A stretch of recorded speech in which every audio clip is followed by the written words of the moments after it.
আজরাইল বলে মা মারিয়াম রে, 2টা মিনিট নয়, 2টা কথা নয়, আমি আজরাইল আর 1টা মিনিট সময় দিতে পারবো না রে। ও মা মারিয়াম, তোমার কলিজার টুকরার সঙ্গে আর কথা বলা সম্ভব নয়,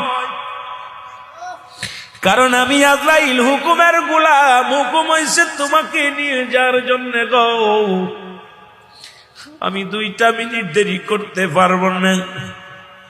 মারিয়াম আলাইহিস সালাম ডাক দিয়ে বলে আজরাইল,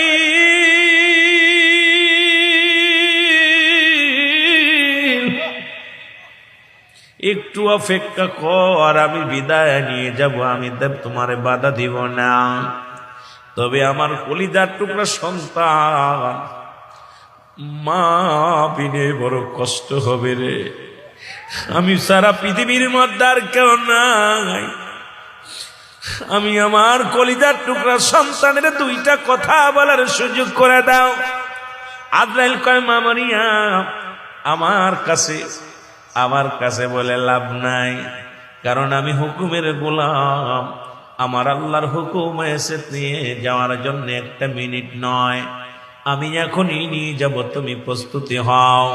মারিয়াম আলাইহিস সালাম আজরাইল, যেহেতু তুমি শুনবে না, আমি আর তোমারে বাধা দিব না, আমি প্রস্তুতি, তুমি আমারে নিয়ে যাও, আমি প্রস্তুতি, তুমি নিয়ে যাও, আমাকে চলে যেতে হবে, আমি জানি আমার দুনিয়ায় থাকার জায়গা নয়, আমি দেরি করব না, তুমি আমারে নিয়ে যাও, আমি প্রস্তুতি আছি। জোরে জোরে বলেন মারহাবা। আদম আলাইহিস সালাম জানটা বাইর করে নিয়ে গেল গো। ঈসা আলাইহিস সালাম ফলের ঝাঁকা নিয়ে মার কাছে আসলো। মা মারিয়াম দরজায় পড়ে আছে, ঘরের মধ্যে ঘুমায়। ঈসা আলাইহিস সালাম ফলের ঝাঁকা নিয়ে সামনে হাজির গো।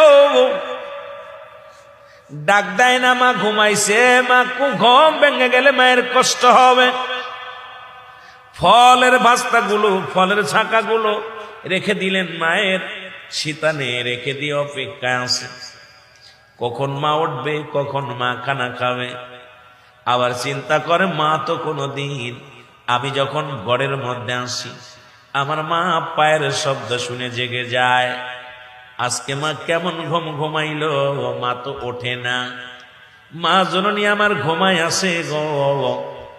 একবার চিন্তা করে ডাক দেব, আবার চিন্তা করে মায়ের ঘুম ডিস্টার্ব হবে।